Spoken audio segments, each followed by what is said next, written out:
Hello, Grizzlies. This is Dr. Carl Robinson, C-Rob to my friends. I wanted to shoot maybe a 10-minute video introducing you to English 112 for spring 2026. I'm shooting this. I'm in like a coach's room in my high school. But a little about me. I grew up in Madison County, but pretty close to the Orange Line, like right on the Rapidan River. My parents sent me to boys boarding school, Woodbury Forest. I think it might be why I look like a professional wrestler now, my hair and my beard. I went to Randolph-Macon College in Ashland for my undergrad. Had a good time every day in every way, liked it a lot. Went to Virginia Tech for my master's. Made a lot of good friends, went hiking in the woods, camping, stuff like that. For my PhD, I went to Kent State in Ohio. I had long hair like a hippie. I did stand-up comedy a bit in Detroit and Cleveland, so maybe that'll come through. I was teaching at Odessa College in Odessa, Texas when my dad passed away, so I moved home 3 years ago to take care of my mom.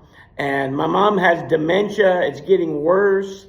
The main thing she likes to do is call the police. She's called the police on me 15 times since I've been home. I usually have to have the phone with me in class, like in case she calls the police. But hopefully there's some Germana nurses that can give me words of wisdom. And I think there's 7 or 8 students that were in my English 111 that will be in my English 112. English 111 was nonfiction. English 112 is fiction. But they were all good students. They talked and were friendly, nice to each other. So I'm looking forward to a good class. I wanted now to just sort of go over the general format of the class, what we're reading, the timetable, papers, and tests. And this is also a research paper class. So your last paper will do an annotated bibliography. If you don't know what that is, we'll go over it in class. But there'll be annotations and then citations 3 for your last paper. But probably stuff you've done in high school before. And if not, I'll help you. Our schedule, first of all, the room is 302 in the wilderness. When I'm lecturing, I like to say the wilderness. Like, how does this play in the wilderness? What do people in the wilderness think?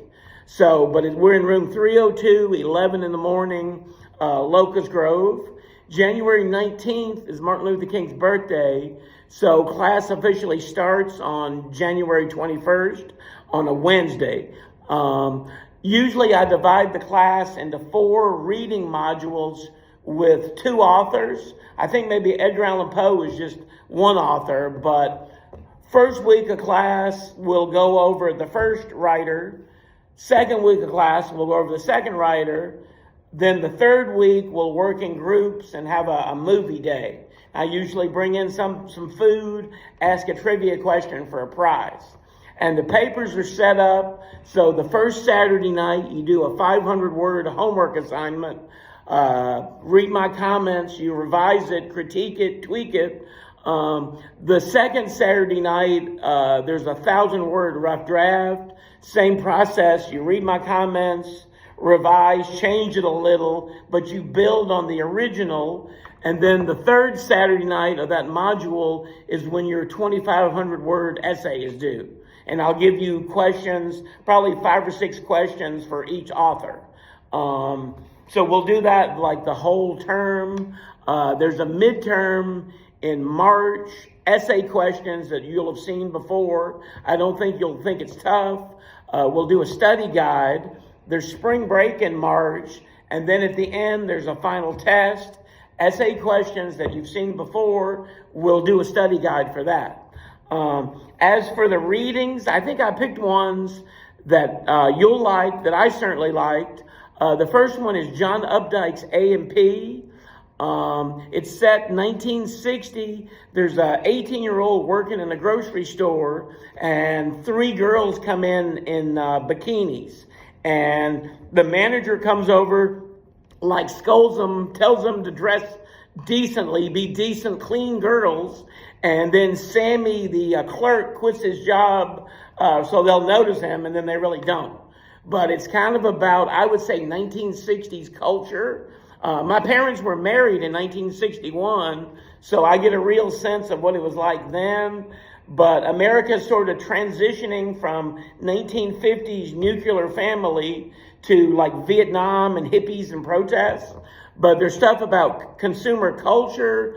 Sammy's language is fairly sexist, misogynistic. We'll talk about that. We'll talk about freedom of the dress. But I generally think that's a pretty hip, interesting essay. This kid showing off because three girls come in the store in their bikinis. The second reading is Charlotte Perkins Gilman's Yellow Wallpaper. Pretty famous feminist short story. It's 1870. She has a baby. She has postpartum depression. I don't want to spoil the story for you, but her husband, and her doctor put her in a room to rest, something called a rest cure. And she kind of sits in that room and goes crazy. She sees like tigers in the wallpaper. I won't spoil the ending for you, but it's kind of a feminist text about what was available for women in the 1870s. They couldn't be a doctor, couldn't be a lawyer. Basically, they had to marry a rich man. And slowly but surely, she's frustrated and she goes crazy. But we'll talk about it. The third reading is Ernest Hemingway's Hills Like White Elephants. I don't want to spoil that for you, but it's kind of about abortion. And I kind of thought all through school that America had figured out what we thought about abortion, but 2026, it doesn't seem like we have.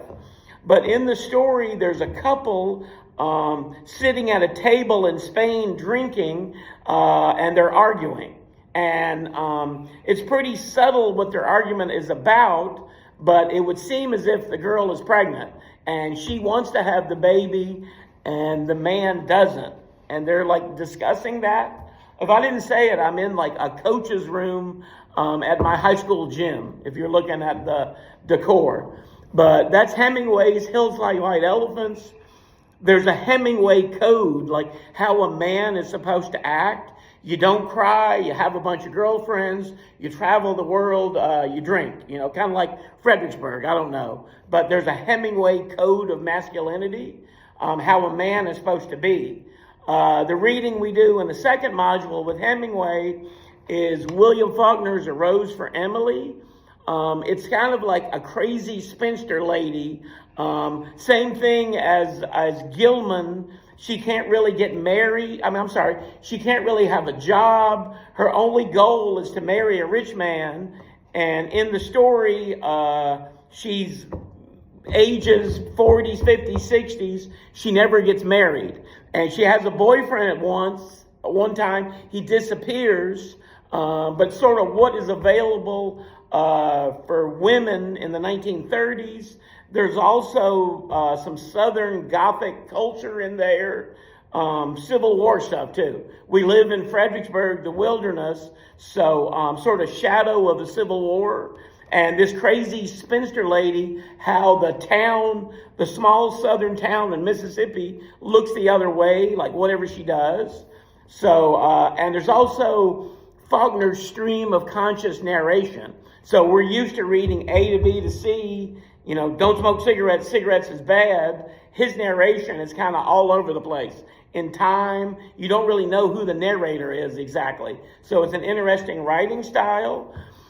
The next module is Edgar Allan Poe. You probably know Edgar Allan Poe. We're doing Raven, which is a poem, Telltale Heart, Cask of Amontillado. A lot of times with Poe, for me, the key is an unreliable narrator. Generally, we pick up a story, we read it, we like the narrator explains stuff to us, we want to believe in the narrator, but just about every one of Poe's narrators are crazy. So in all three of the stories, the narrator wants revenge, the narrator kills someone for no reason, and as a reader, it sort of falls on us to decipher like the code, what Poe was trying to teach us. Some students don't like that. They want to, like, A to B to C, write the paper, get a good grade, live in Unionville and have 2.5 children. But someone who likes reading kind of likes being involved in the process. We have to solve the puzzle because we're readers. The last two readings, I picked poetry. I know it might be unusual for English 112, but poems are kind of like short stories. I picked Langston Hughes and Emily Dickinson. Langston Hughes was an African-American writer from the Harlem Renaissance, world traveler. To some degree, he's writing about the plight of the African-American middle class. But a lot of the things we think now about racism, about segregation, can kind of be traced back to Langston Hughes. Dream deferred, does it dry up, does it fester, does it explode? So as an African American in the 1920s, in the 1960s, are you obliged to take it, or you get mad and frustrated, and finally you explode, and there's violence, like the protest in the 60s? Emily Dickinson, 1870s, 1860s, kind of like Gilman, kind of like Faulkner's Emily. Her dad is really religious and rich. She goes to college, but she has to stay in the house. And day after day after day, she can't go anywhere. She's a spinster. She never gets married. Maybe there's a lesson for me taking care of my mom. I don't know. But a lot of her poetry, like, I know one of them is, I heard a fly buzz when I died. So she's sitting there bored. Some of her poetry's like death is a suitor, like a man that's going to take her away from her life. But she writes poetry. She's so bored. She's in a room and she sees a fly and she writes a poem about that fly. So again, what's available for a woman in the 1870s? So anyway, I did that pretty quickly, 12 minutes. But I think you'll like the class. I picked good readings. I don't think I'm a tough grader. But yeah, so anyway, I'll see you January 21st. See ya.